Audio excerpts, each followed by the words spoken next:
नमस्ते, मैं Vaishali. More about health में आपका स्वागत है। आज हम थायराइड ये बीमारी पर जानकारी लेने वाले हैं, तो वीडियो को स्किप मत करना, पूरा ध्यान से सुनना। तो आपके परिवार में किसी का अचानक से वजन बढ़ गया है क्या? बाल झड़ रहे हैं क्या? वीकनेस आ रहा है क्या? खाना अपच हो रहा है क्या? तो ये समस्या थायराइड के कारण से हो रहा है।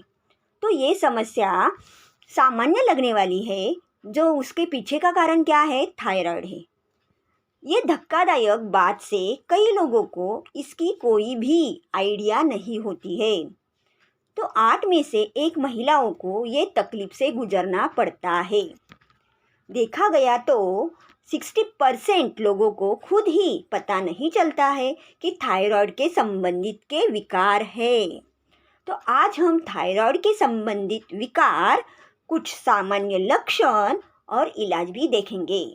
तो पहला, हाइपोथायराइडिज्म।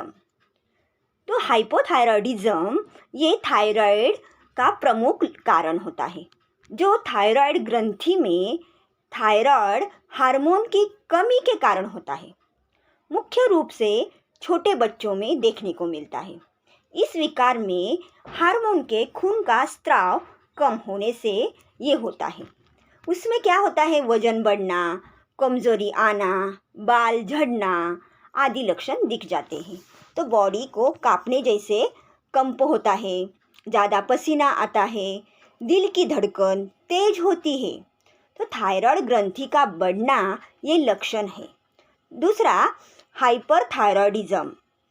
ये थायराइड यह अन्य थायराइड है जो थायराइड ग्रंथि में अतिरिक्त टिश्यू के निर्माण होने के कारण होता है।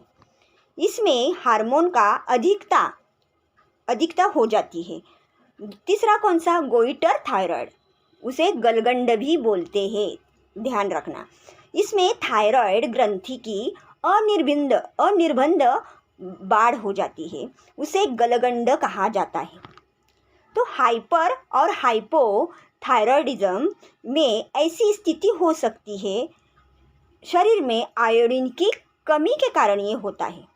तो प्रेग्नेंट महिला के आहार में आयोडीन की कमी यानी कि मात्रा कम होने से पैदा होने वाले बच्चों में थायराइड की समस्या हो सकती है। तो कई देशों में पैदा होने वाले हर बच्चे की हाइपोथायराइडिज्म चेक किया जाता है। चौथा, थायराइड कैंसर। ये सबसे गंभीर और अंतिम प्रकार है, जिसका इलाज केवल सर्जरी के माध्यम से ही संभव है। थायराइड कैंसर उस स्थिति में होता है जब थायराइड ग्रंथि में गांठ बन जाती है। अब विस्तार से लक्षण समझाती हूँ, ध्यान से सुनना। वजन का बढ़ना या कम होना ये प्रमुख लक्षण है उसमें।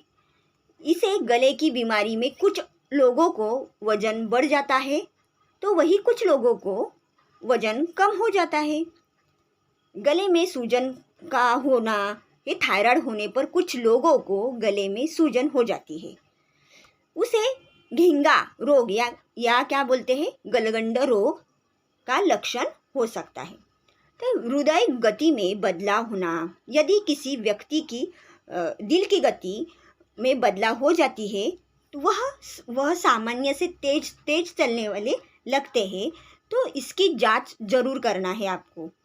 गति में बदलाव थायराइड के होने का संकेत हो सकता है।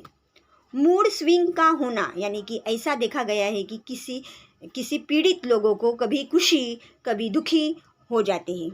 दूसरे, बालों का झड़ना। थायराइड होने पर महिलाओं के बाल तेजी से झड़ने लगते हैं। ये सब लक्षण ध्यान रखना। क्या आपने कभी सोचा है क्या कि आखिरकार यह गले की बीमारी किस वजह से होती है? नहीं ना, शायद इसी कारण लोग इससे अपनी रक्षा नहीं कर पाते हैं। हमारी दिनचर्या में ऐसे बहुत सारे तत्व हैं जिनकी वजह से थायराइड हो सकता है। इनमें से कुछ इस प्रकार बोलते हैं। शरीर में आयोडीन की कमी का होना। सभी लोगों को अपने भोजन में ऐसे नमक का सेवन बनाना चाहिए जो आयोडीन से भरपूर हो।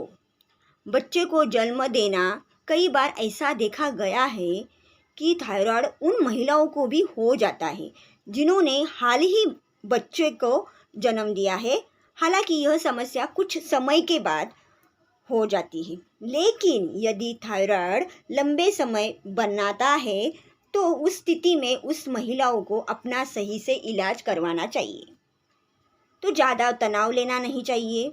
थायराइड उन लोगों में होने की संभावना ज़्यादा रहती है जो ज़्यादा तनाव में रहते हैं। उच्च रक्तचाप यानी कि ब्लड प्रेशर का होना, यदि किसी व्यक्ति को हाई ब्लड प्रेशर की समस्या है तो उसे थायराइड की संभावना अधिक रहती है।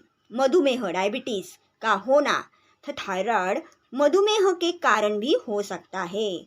हर रोज़ आधा घंटा कसरत करने से ब्लड सर्कुलेशन होता है। इसी कारण खून का थायराइड शरीर में सब पेशियों में पहुंचता है। तो महिलाओं में थकान महसूस होना, बाल झड़ना, पीरियड टाइम पे नहीं आना, स्ट्रेस होना, पसीना आना, बार बार भूख लगना, ऐसे कुछ लक्षण दिखने लगते हैं। तो आजकल थायराइड एक विकार बन गया है, लेकिन सही उपचार लेने से मैनेज हो सकता है। हमारे सेहत के लिए TSH की केवल ज़्यादा भी नहीं और कम भी नहीं, क्योंकि इससे हाइपोथायरॉयडिज्म और हाइपरथायरॉयडिज्म होने का धोखा रहता है। हर व्यक्ति की उम्र, सेक्स और जीवन के अलग अलग स्टेज से TSH का लेवल अलग अलग होता है। इसीलिए TSH का लेवल चेक करके रखना है आपको। उसके साथ ही साथ आयुर्वेदिक दवाई में समझाती हूँ। धन्वंतरी कंपनी का इम्यूरिच कैप्सूल 1-1-1 खाली पेट लेना है आपको। डिटॉक्सिफाई कैप्सूल 1-1-1 गुनगुने पानी के साथ खाना खाने के बाद लेना है। कैलोरीज 1 टैबलेट रोजाना सुबह खाली पेट लेना है।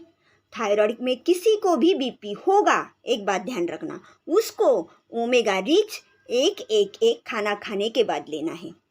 तो ये 3 कैप्सूल मैं आपको बोल सकती हूँ, और किसी को BP होगा तो ओमेगा रिच देना। इसी प्रकार थायराइड में ये चार्ट आपको ध्यान रखना है, उस तरह आपको लेना है तो थायराइड मुक्त हो जाएगा। यहाँ हमारा यह उद्देश्य है कि इस पर आप विचार करें, ज़रूर विचार करें, निर्णय लें। इसका कोई भी साइड इफ़ेक्ट नहीं होता है, इसीलिए बिंदास लेना और वीडियो को ज़्यादा से ज़्यादा शेयर करना, सब्सक्राइब बढ़ाना। धन्यवाद।